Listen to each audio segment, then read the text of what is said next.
Hello and welcome to Nub TV, crazy televisual experience where we mix the best new music with the paranormal and UFOs. And today's episode is called Why We Need Our Monsters. And I'll be speaking with medical author and sociologist Robert Bartholomew. And if there's any Bigfoot fans out there, you might want to hide behind the couch. So yeah, what's your opinion on Bigfoot? Bigfoot. Yeah. I mean, it would be nice, wouldn't it? Yeah. I remember seeing as a kid, like the Unexplained magazine, and they had those pictures of like, was it the Sasquatch or something? Yeah, Sasquatch, yeah. And it looked, real. And I'd like it to be true. Yeah, but why would you like it to be true? This is what this. Because it's exciting and different, and yeah. You need that. Life's so cling on. boring, isn't it?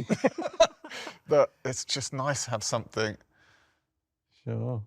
interesting out there that maybe you only see a glimpse of once every. Yeah. Well, we'll find out more later from Robert. So what have we got first on the show? So we got a lovely track by musician, poet, and Nub friend Grey J. Wall. It's called "The Streets of Paris." It's brilliant. Nice.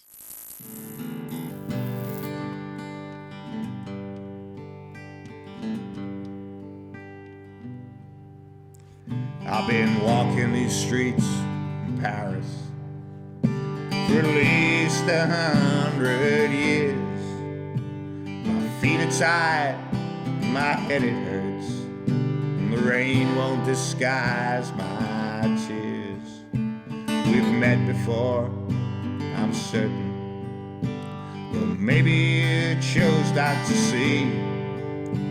My name is your shame, though you'll say I'm to blame, for they call me poverty.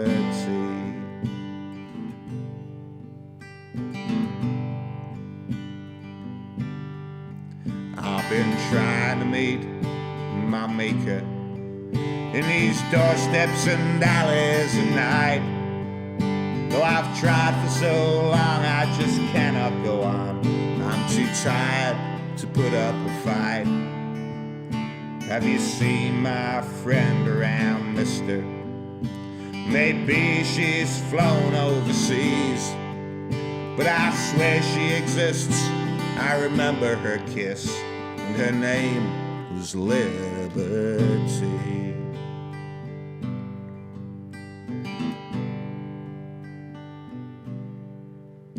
There's a word I seem to remember, though I'm pretty sure it was a myth. Well, it stumbled away one dusty old day from the smile of a good man's lips. So help me to find it, mister. Won't you see it? Please send it to me. It was modest in size, but a joy to the eyes, and its name was equality.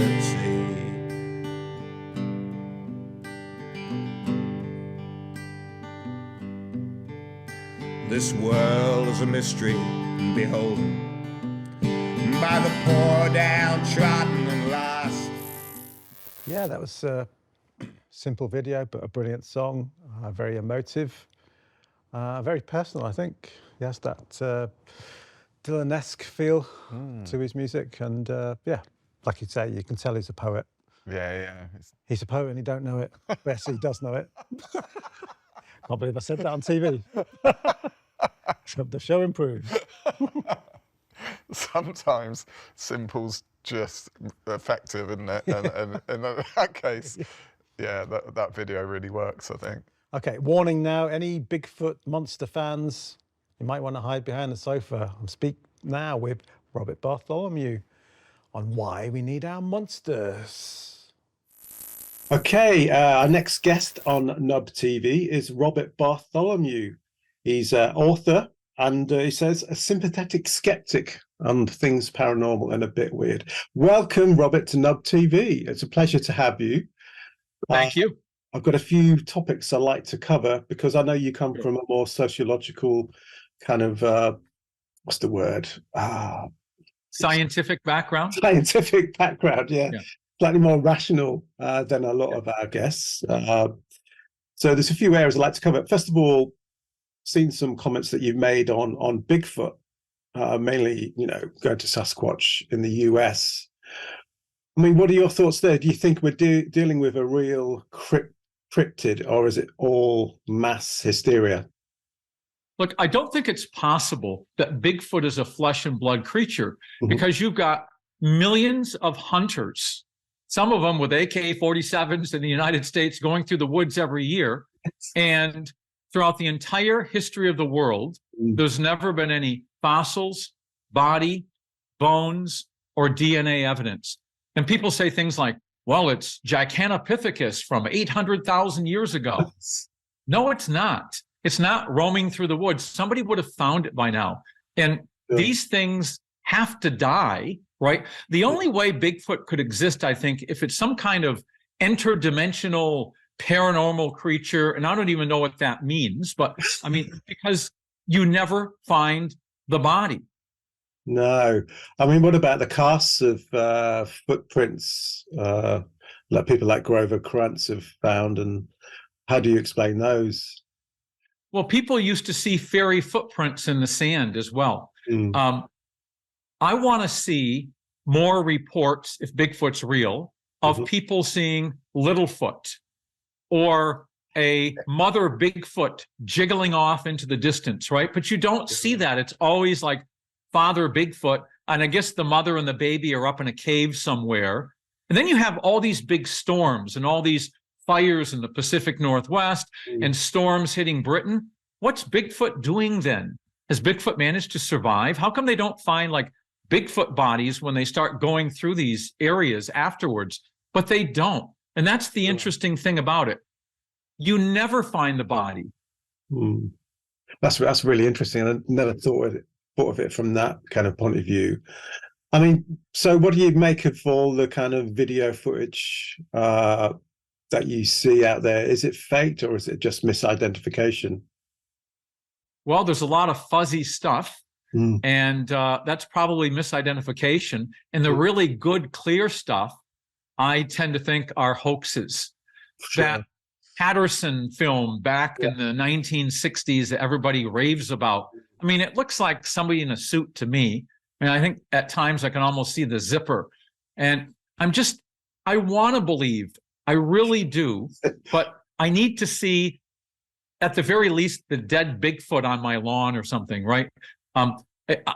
Eyewitness testimony is very unreliable and subject to error.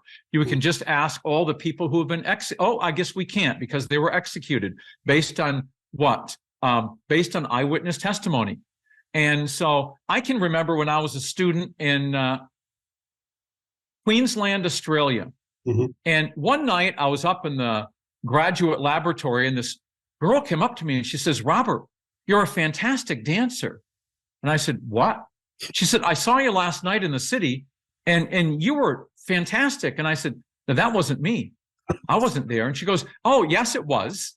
And I thought to myself, what if instead of dancing, that person had stabbed somebody and run off? They'd be looking for me. And if I didn't have any video of myself somewhere or proof where I was, they'd be calling me in and accusing me of killing somebody. And that has happened over and over again in history. There's the famous case of the Rotterdam panda, where this panda escaped from a zoo a number of years ago, and it was seen all over the city. There were dozens of sightings. Police were chasing it through people's backyards. And eventually, they found it. It was about 100 meters from the zoo enclosure, and it had been hit by a train, and it clearly had died right away. So what were all these people seeing? The idea was in their heads, and then people start seeing what they expect to see.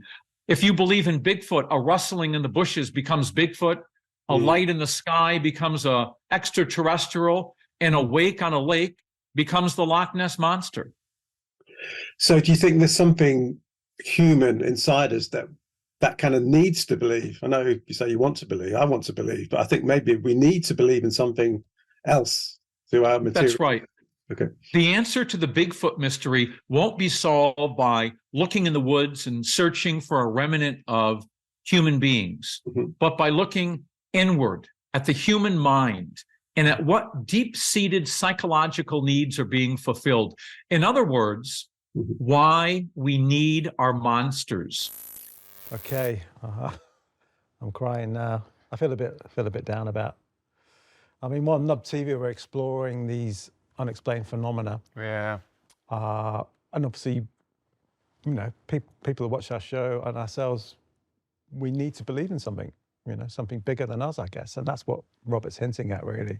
Yeah. And it's quite true about the whole Bigfoot. Why haven't we found any bodies, you know? Yeah, I've never really thought of it What's that happened way. to Littlefoot and Mamafoot? Yeah. There's always big footprints and people in suits and... Maybe he's the one going out doing, you know, foraging for food, and they're... So you know, you're clinging to the... Yeah. You're clinging to that, aren't you? But, you know, you need to take a more rational, scientific approach. But then maybe, I don't know, maybe we need to put Robert alongside, say, Andy McGrath, who we had on a previous episode, talking about Bigfoot and monsters.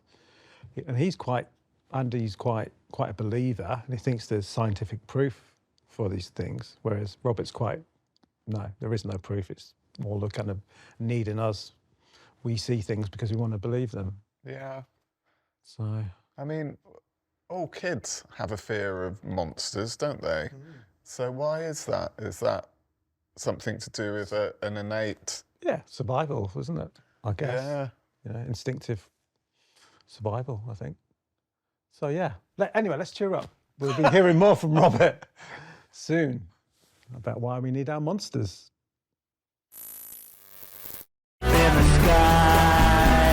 Okay, I'm going to chat now a bit more with Robert Bartholomew about lake monsters, and he's actually had his own experience that he can't explain. Ooh. Yes, Thank yes. God for that. He's got to save the show. Just moving on, I just wanted to cover, I mean, one of the things I want to believe in the UK is the Loch Ness Monster. I want to find this plesiosaur, this, you know, dinosaur relic in a lake that has kind of magical and mystical powers. I mean, what's your opinion on lake monsters? I know you've written about Champ in Lake Champlain. What do you think about those? I want to believe. You know, it's the sea and the water is like the sky. They're very ambiguous. And so people used to have sea serpent sightings. There were hundreds and hundreds of them up until about 75 years ago. Where did all the sea serpents go?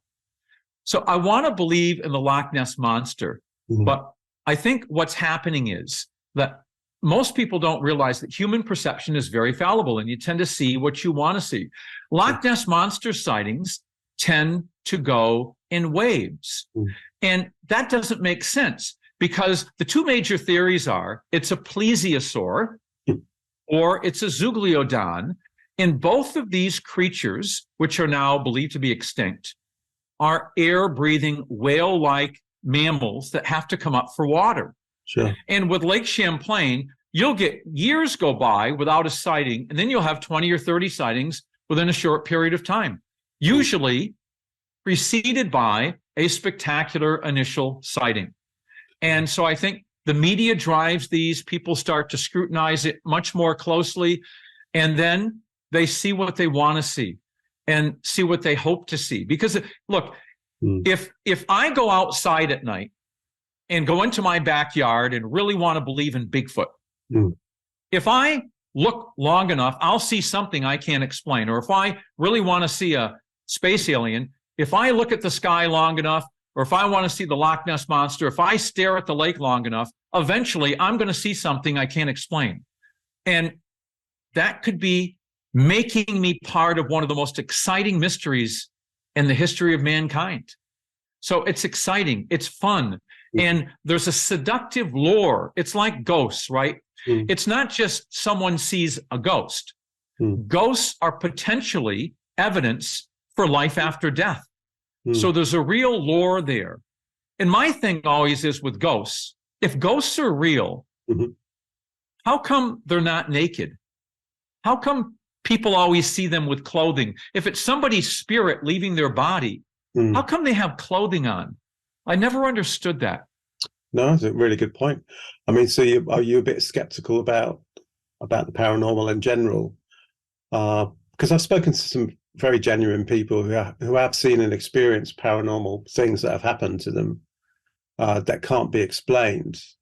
And one of the ladies I spoke to is a parapsychologist, and she tends to think there's quantum physics and possibly explain there's some interaction between dimensions. We don't quite understand what this phenomenon is, but it can give rise to paranormal experiences. I mean, do you have any thoughts on that? I love to believe and be able to believe, but the evidence just isn't there at the present time. I wrote a book with Joe Nickel, and we looked at the best cases for haunted houses. And the more we looked, the more the cases just disintegrated. And so what is it somebody once said about ghosts? All belief is for it, but all evidence is against it. You know, it's ordinary people reporting extraordinary things. And I really do want to believe, and I think a lot of people are honest and sincere, and they've had experiences they can't necessarily explain. Sure. And maybe it's something else. Maybe it's some kind of electromagnetic activity or energy that's been released. It doesn't have to be ghosts or poltergeists or even space aliens, but there's all kinds of natural phenomena that maybe we don't fully understand that could explain these things. I've only had one thing happen to me that I couldn't explain, and it was about 20 years ago. I was in Malaysia, and it was on a Sunday, and I'd just come back into the house from buying groceries. There was nobody in the house, and I'd set down this jug of orange and mango juice, and it was cold, and it was on the table, and the bottom of it was very flat like this. And I walked into the other room to make a grilled cheese sandwich, which has nothing to do with the story. But then I heard this thud, and I turned around and looked into the other room, and it was laying flat on its side.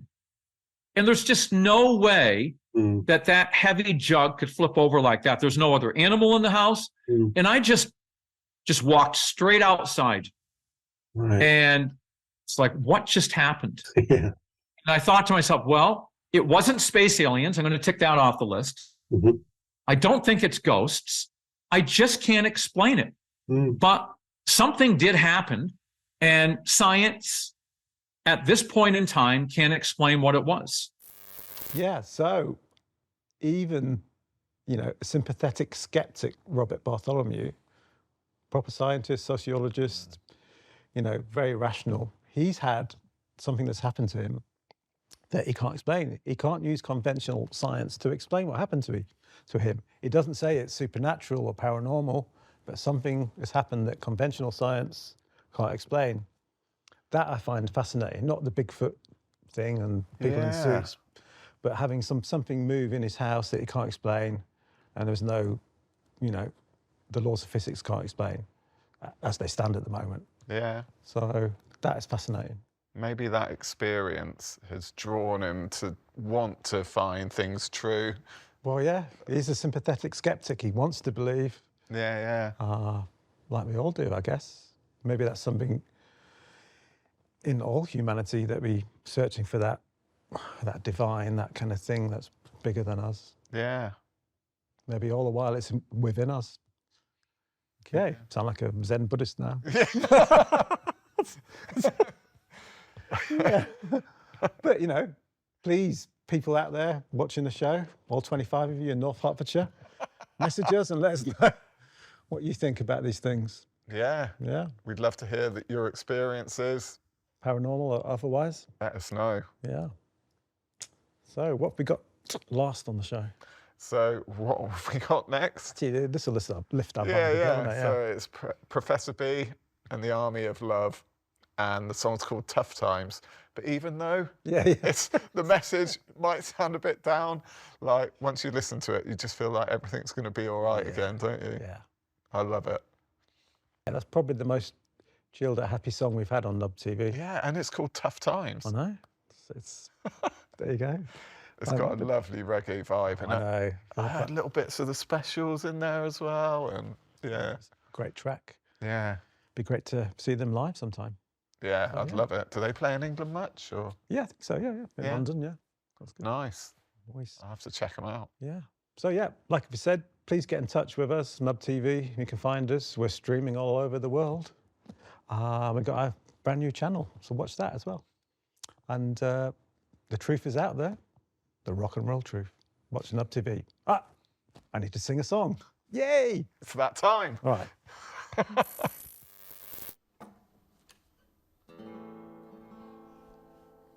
Rest in peace, Mr. Bigfoot. I heard you've gone away. Rest in peace, Mr. Bigfoot. Shame you never came to stay. Thank you. Good night. Watch it go by. There is a light up in the